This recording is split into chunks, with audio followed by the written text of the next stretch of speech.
Hi friends, నేను మీ తెలుగింటి అబ్బాయి పిఠాపురం.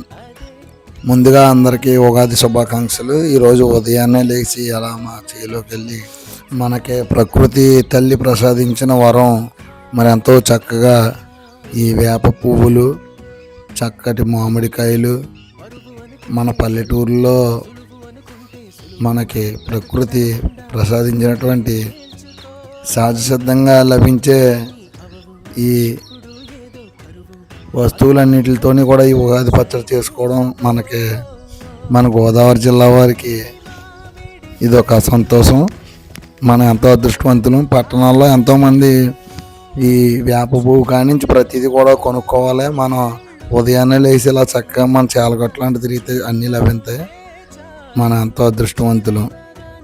మరి అందరికీ ఉగాది శుభాకాంక్షలు. మన ఛానల్ సబ్స్క్రైబ్ చేయండి, ఈ వీడియోని ఒక లైక్ చేయండి.